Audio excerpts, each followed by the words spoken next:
ओम शांति।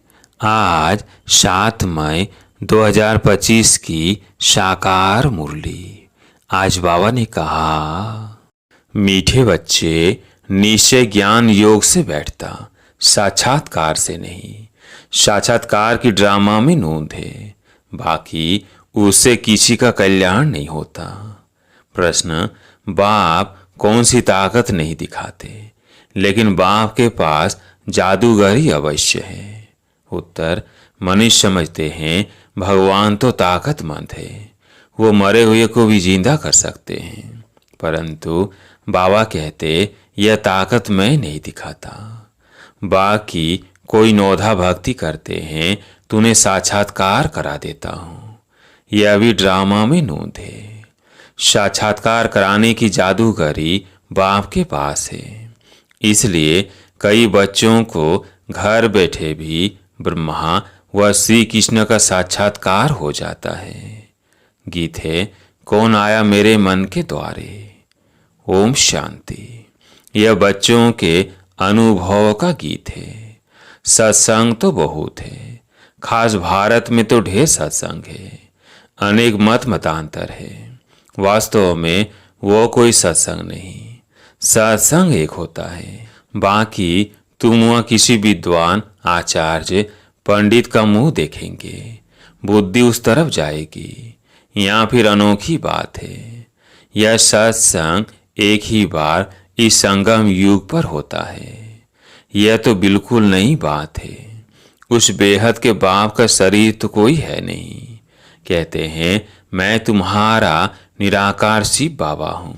तुम और सत्संगों में जाते हो तो शरीरों को ही देखते हो। शास्त्र याद कर फिर सुनाते हैं। अनेक प्रकार के शास्त्र हैं, वह तो तुम जन्म जन्मांतर सुनते आए हो। अब है नई बात। बुद्धि से आत्मा जानती है। बाप कहते हैं, हे मेरे शिकिलधे बच्चे, हे मेरे सालिग्रामों, तुम बच्चे जानते हो 5000 वर्ष पहले इस शरीर द्वारा बाबा ने पढ़ाया था। तुम्हारी बुद्धि एकदम दूर चली जाती है तो बाबा आया है। बाबा अक्षर कितना मीठा है, वो है माता पिता। कोई भी सुनेंगे तो कहेंगे पता नहीं इन्हों के माता पिता कौन है। बरोबर वो साक्षात्कार कराते हैं तो उसमें भी वो मूझते हैं। कभी ब्रह्मा को, कभी कृष्ण को देख लेते हैं तो विचार करते रहते कि ये क्या है। ब्रह्मा का भी बहुतों को घर बैठे साक्षात्कार होता है। अब ब्रह्मा की तो कभी कोई पूजा करते नहीं है, श्री कृष्ण आदि की तो करते हैं। ब्रह्मा को तो कोई जानते भी नहीं होंगे। प्रजापिता ब्रह्मा तो अब आया है। यह है प्रजापिता। बाप बेट समझाते हैं कि सारी दुनिया पतित है तो जरूर यह भी बहुत जन्मों के अंत में पति ठहरे। कोई भी पावन नहीं है। इसलिए कुंभ के मेले पर, हरिद्वार गंगा सागर के मेले पर जाते हैं। समझते हैं स्नान करने से पावन बन जाएंगे, लेकिन यह नदियाँ कोई पतित पावन थोड़ी हो सकती। नदियाँ तो निकलती है सागर से। वास्तव में तुम हो ज्ञान गंगाएं, महत्व तो तुम्हारा है। तुम ज्ञान गंगाएं जहां तहां निकलती हो। वो लोग फिर दिखलाते हैं तीर मारा और गंगा निकली। तीर मारने की तो बात नहीं। यह ज्ञान गंगाएं देश देशांतर जाती है। शिव बाबा कहते हैं, मैं ड्रामा के बंधन में बांधा हुआ हूँ। सभी का पाठ निश्चित किया हुआ है, मेरा भी पाठ निश्चित है। कोई समझते भगवान तो बहुत ताकतमंद है, मरे हुए को भी जिंदा कर सकते हैं। यह सभी कपोड़े हैं। मैं आता हूँ पढ़ाने के लिए। बाकी ताकत क्या दिखाएंगे। साक्षात्कार की भी जादूगरी है। नौधा भक्ति करते हैं तो मैं साक्षात्कार कराता हूँ। जैसे काली का रूप दिखलाते हैं, उन पर फिर तेल चढ़ाते हैं। अब ऐसी काली तो है नहीं, परंतु काली की नौधा भक्ति बहुत करते हैं। वास्तव में काली तो जगत अम्बा है। काली का ऐसा रूप तो नहीं, परंतु नौधा भक्ति करने से बाबा भावना का भाड़ा दे देते हैं। काम चीता पर बैठने से काले बने, अब ज्ञान चीता पर बैठ गोरे बनते हैं। जो काली अब जगदम्बा बनी है, वो साक्षात्कार कैसे कराएगी? वह तो अभी बहुत जन्मों के अंत के भी अंत वाले जन्म में है। देवताएं तो अभी है नहीं, तो वह क्या साक्षात्कार कराएंगे? बाप समझाते हैं, यह साक्षात्कार की चाबी मेरे हाथ में है। अल्पकाल के लिए भावना पूरी करने के लिए साक्षात्कार करा देता हूँ, परंतु वो कोई मेरे से नहीं मिलते। मिसाल एक काली का देते हैं। इस रीति बहुत है, हनुमान, गणेश आदि। बल सिख लोग भी गुरु नानक की बहुत भक्ति करे, तूने भी साक्षात्कार हो जाएगा। परंतु वह तो नीचे चले आते हैं। बाबा बच्चों को दिखलाते हैं, देखो यह गुरु नानक की भक्ति कर रहे हैं।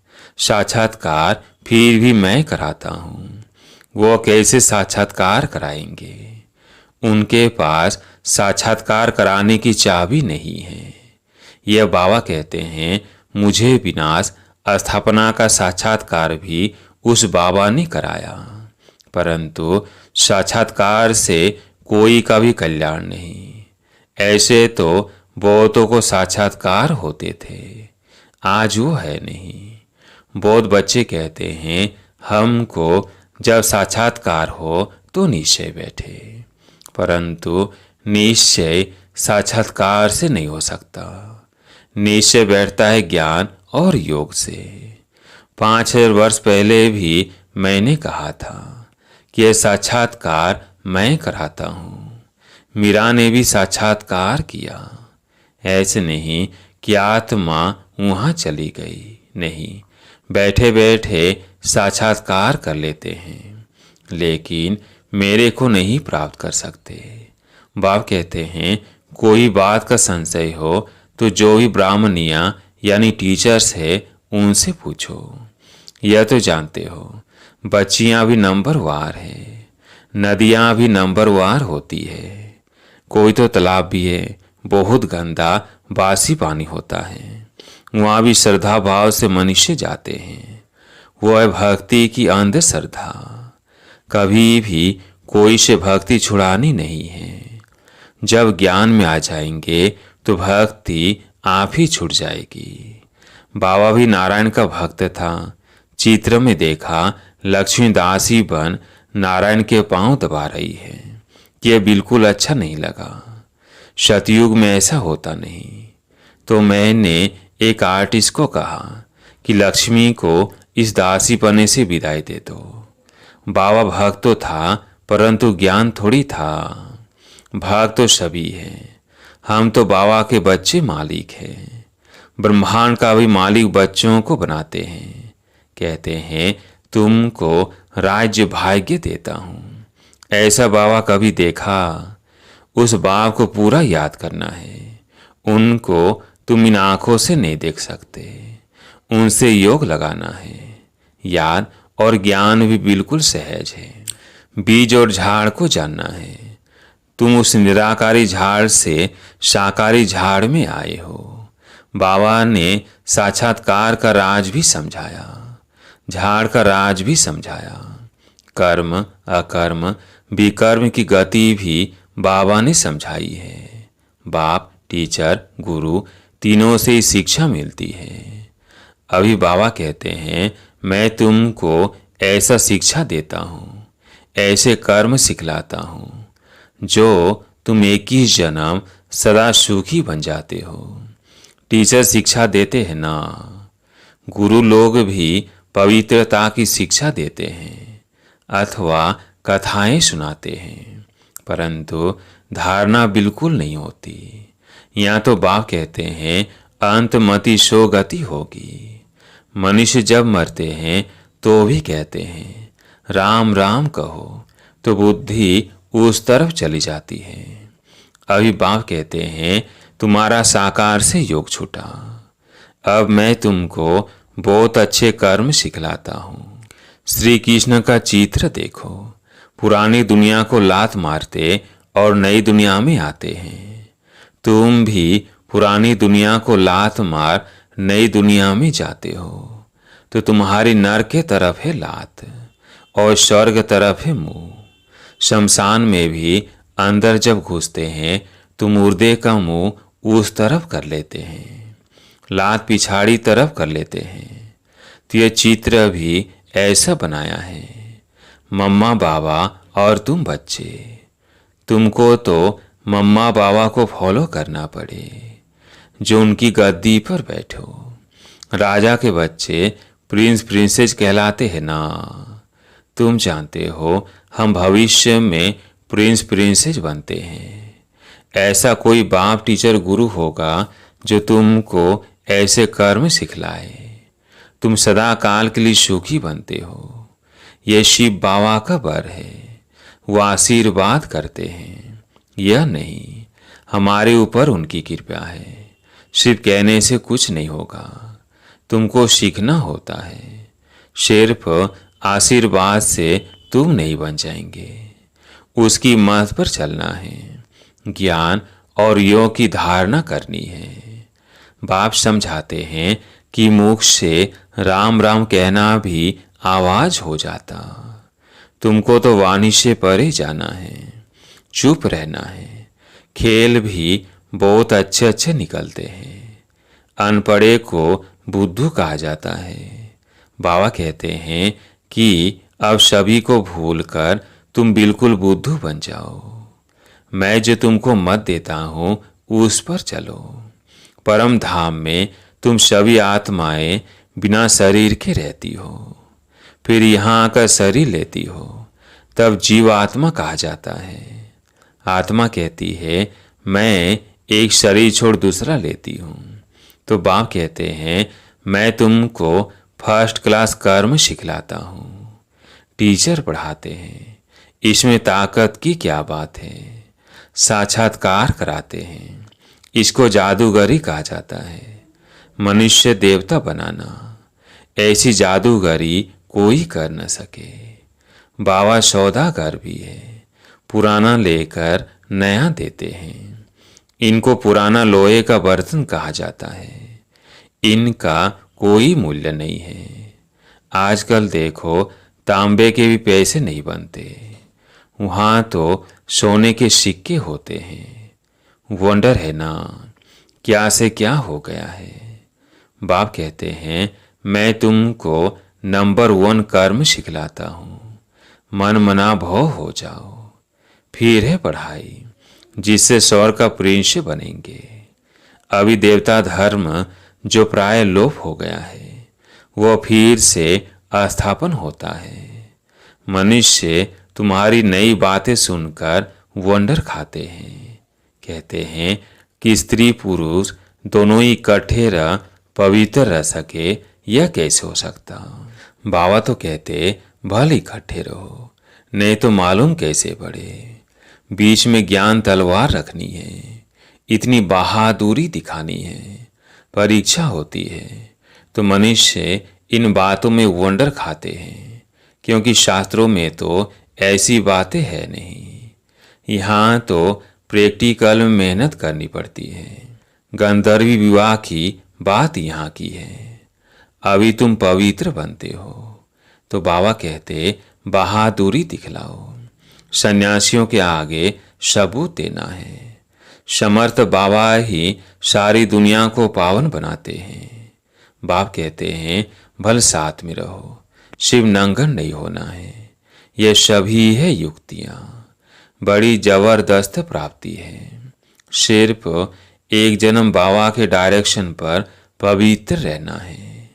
योग और ज्ञान से एवर हेल्दी बनते हैं, एक ही जन्मों के लिए। इसमें मेहनत है ना, तुम हो शक्ति से ना। माया पर जीत पहन जगह जीत बनते हो। सभी थोड़ी बनेंगे। जो बच्चे पुरुषार्थ करेंगे वही ऊंच पद पाएंगे। तुम भारत को ही पवित्र बनाकर फिर भारत पर ही राज्य करते हो। लड़ाई से कभी सृष्टि की बादशाही मिल न सके। यह वंडर है ना। इस समय सब आपस में लड़कर खलास हो जाते हैं। मक्खन भारत को मिलता है। दिलाने वाली है वंदे मातरम। मेजॉरिटी माताओं की है। अब बाबा कहते हैं, जन्म जन्मांतर तुम गुरु करते आए, शास्त्र पढ़ते आए हो। अब हम तुमको समझाते हैं। जज योर सेल्फ। राइट क्या है? सतयुग है राइटियस दुनिया। माया अनराइटियस बनाती है। अब भारतवासी इन रिलीजियस बन पड़े हैं। रिलीजन नहीं, इसलिए माइट नहीं रही है। रिलीजियस, अनराइटियस, अनलॉफुल, इंसॉल्वेंट बन पड़े हैं। बेहद का बाप है, इसलिए बेहद की बातें समझाते हैं। कहते हैं कि फिर तुमको रिलीजियस मोस्ट पावरफुल बनाता हूँ। स्वर्ग बनाना तो पावरफुल का काम है, परंतु है गुप्त, इनकॉग्निटिव वेरियस है। बाप का बच्चों पर बहुत प्यार होता है। मत देते हैं। बाप की मत, टीचर की मत और गुरु की मत, सोनार की मत, धोबी की मत, इसमें सभी मतें आ जाती हैं। अच्छा, मीठे मीठे सिकिलधे बच्चों प्रति माता पिता बाप दादा का याद, प्यार और गुड मॉर्निंग। रूहानी बाप की रूहानी बच्चों को नमस्ते। हम रूहानी बच्चों की रूहानी बाप दादा को याद, प्यार, गुड मॉर्निंग, नमस्ते नमस्ते। धारणा के लिए मुख्य सार। पहला पॉइंट है, इस एक अंतिम जन्म में बाप के डायरेक्शन पर चल घर गृहस्थ में रहते पवित्र रहना है। इसमें बहादुरी दिखानी है। दूसरा पॉइंट है, श्रीमत पर सदा श्रेष्ठ कर्म करने हैं। वाणी से परे जाना है। जो कुछ पढ़ा वह सुना है, उसे भूल बाप को याद करना है। आज प्यारे मीठे बाबा का वरदान। परिस्थितियों को गूढ़ लक्ष्य समझ अपने निश्चय के फाउंडेशन को मजबूत बनाने वाले अचल अडोल भव। परिस्थितियों को गूढ़ लक्ष्य समझ अपने निश्चय के फाउंडेशन को मजबूत बनाने वाले अचल अडोल भव। कोई भी परिस्थिति आए तो आप हाई जंप दे दो, क्योंकि परिस्थिति आना भी गुड लक है। यह निश्चय के फाउंडेशन को मजबूत करने का साधन है। आप जब एक बार अंगद के समान मजबूत हो जाएंगे तो यह पेपर भी नमस्कार करेंगे। पहले विकराल रूप में आएंगे और फिर दासी बन जाएंगे। चैलेंज करो, हम महावीर हैं। जैसे पानी के ऊपर लकीर ठहर नहीं सकती, ऐसे मुझ मास्टर सागर के ऊपर कोई परिस्थिति वार कर नहीं सकती। 100 स्थिति में रहने से अचल अडोल बन जाएंगे। आज का स्लोगन। पुराने वर्ष को विदाई देने के साथ साथ कड़वेपन को भी विदाई दे दो। पुराने वर्ष को विदाई देने के साथ साथ कड़वेपन को भी विदाई दे दो। आज का व्यक्ति सारा। रूहानी रॉयल्टी और प्यूरिटी की पर्सनैलिटी धारण करो। यदि वरदाता और वरदानी दोनों का संबंध समीप और स्नेह के आधार से निरंतर हो और सदा कंबाइंड रूप में रहो, तो पवित्रता की छत्र छाया स्वत रहेगी। जहाँ सर्वशक्तिमान बाप है, वहाँ अपवित्रता स्वप्न में भी नहीं आ सकती है। जब अकेले होते हो तो पवित्रता का सुहाग चला जाता है। अच्छा, ओम शांति।